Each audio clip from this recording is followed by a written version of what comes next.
Chapter 5. Plans are hatched. When Mr. Morales went into the kitchen to get a glass of water, I carefully opened the lock that doesn't lock and slipped out of my cage. I leaped over to the chairs and scampered down to the floor and hid in the corner behind the long curtains. Mr. Morales returned and sat down again. The children were still thumping and bumping and were now screaming and screeching as well. "Say, Humphrey, maybe you need some water too," he said, and leaned towards my cage. Mr. Morales gasped when he saw that it was empty. "Humphrey, where did you go?" "Oh, I should have known you'd escape. I'd run away from those kids if I could too. But do me a favor, Humphrey. Please come out." In a panic, he darted around the room. "The kids in room 26 will hate me if I lose you," he said. I felt sorry for Mr. Morales, so I scratched around a little. "There you are," he said, bending down to look at me. "Now let's get you back in your cage." Not quite yet, I thought. He reached down to pick me up and I scampered forward just a few inches past his hand. "Don't do this to me, Humphrey," he said. "Cooperate." But I wasn't doing anything to him. I was doing something for him. "Work with me," he said, but this time to himself. "Maybe." "Hey, that's it," he looked down at me. "With your help, Humphrey." Mr. Morales really swung into action then. He raced upstairs. The thumping and bumping stopped. When he raced back downstairs, Willie and Brenda were with him. "Close all the doors, Willie," he said. "But Dad," Willie whined. "Close them," he repeated firmly. "Now." Willie closed all the doors. "You two scared poor Humphrey with your screaming and poking and thumping. We may never see him again," he told them. Brenda burst into tears. "Humphrey's dead," she sobbed. "No, Humphrey's too smart for that," Mr. Morales told her. "But he will run away if you two aren't nice to him." Right. You have to be pretty smart to be a principal. "Now, do you want to help me get Humphrey back?" "Yes," the children shouted. Mr. Morales explained the plan. Said that the only way they'd get me back in my cage was if they worked together, and they could only work together if they listened to him. Really listened. They were listening now, and they kept listening too, because he told them the most important thing they could do was to be quiet.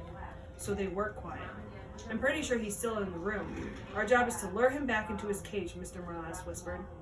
He put my cage in the middle of the floor. Then he went to the kitchen and got a handful of sunflower seeds. Willie and Brenda helped him make a trail of seeds across the floor leading up to the cage. "Good," said Mr. Morales. "Now we have to be very, very quiet and wait for Humphrey to pick up the seeds. But if you say anything or even move, you might scare him." "We'll be quiet, Dad," said Willie. Brenda agreed. They all sat on the sofa. "Do you think it will work?" Willie whispered. "Of course," Brenda answered. "Dad's smart." Well, he's not the only one. I waited for a while. After all, the Morales children needed all the practice staying quiet they could get. When Willie got restless, I started skittering along the floor. "I hear him," said Brenda. "Shh," said Willie. I waited a few more seconds, then scrambled out of the corner and grabbed the closest seat. I could hear loud gasps from the children, but I pretended not to notice. I scurried towards the second seat. This plan Mr. Morales and I came up with was tasty, tasty, tasty. I could almost feel 3 pairs of eyes fixed on me, but I ignored them. I grabbed up the third and fourth seats, hid them in my cheek pouch, then stopped right outside the open door of my cage. Inside, Mr. Morales had left a lovely pile of sunflower seeds. It was nice to be free, but my cage was home after all. Besides, until the day somebody fixes that lock that doesn't lock, I can get out whenever I want. The kids were still quiet, so I made a run for the cage. Mr. Morales quickly closed the door, and the children began to cheer. "We did it," said Brenda. "Dad's the smartest man in the world," said Willie. "Hey, you kids helped. When we cooperate and work together, we make a pretty good team," Mr. Morales told them. "Lo mejor," Willie agreed. "The best."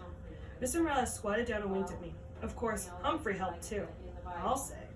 The rest of the weekend with the Morales family was fine. Sometimes the kids started interrupting their dad or mom, but Mr. Morales just reminded them that they could be polite if they tried. Willie and Brenda tried. Mrs. Morales sold a house. It turns out that selling other people's houses is her job. So they celebrated with pizza and ice cream. Brenda learned to hold me gently. Willie even cleaned the poo out of my cage, which I appreciated. Life is good, I thought, as Mr. Morales drove me back to school Monday morning.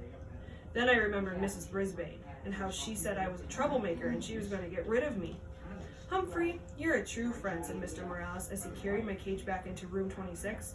"I'll never forget what you did for me." As soon as class started on Monday, Heidi's mom came into the classroom and explained to everyone about taking me home on weekends. "How many of you would be interested?" Mrs. Hopper asked. Every single hand in the classroom was raised. Every hand except one, Mrs. Brisbane's. Still, it was a pretty good week. I got a 90% on the vocabulary test.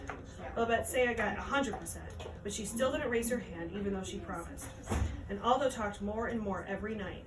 On Tuesday night, he leaned in close and asked, "Humphrey, don't you wish you ever had a girlfriend?" Like most hamsters, I'm pretty much of a loner, so I really hadn't thought about it before. "Not sure," I squeaked. "I would like one," said Aldo. "A real nice girlfriend." I felt so sorry for Aldo. I squeaked extra loud when he performed his broom balancing act for me. I was still thinking about him on Wednesday. After everyone had left, while there was still light coming in the window, I meandered outside the cage to help myself to any mealworms that Heidi might have left behind while she fed me earlier in the day. The table was covered with newspapers, and while I nibbled, I browsed the news. All of life was there on the pages of the newspaper. Births and deaths, lost pets, sad, sad, sad. Funny jokes, good news and bad news. Then there were the ads. My, there were so many stores, not just Pedorama, but Shoesorama, Foodorama, and books galore, and wide world of tools. And then there were other ads too. One in particular caught my eye that afternoon. It read, "Work nights? Lonely? Want to meet others who work nights? The Moonlighters Club. For people who work at night. Meetings are held during the day on weekdays. Hikes and outings to restaurants, parks, plays, movies, and much more." There was a name and a phone number at the end. I could hardly believe it. This was exactly what Aldo needed.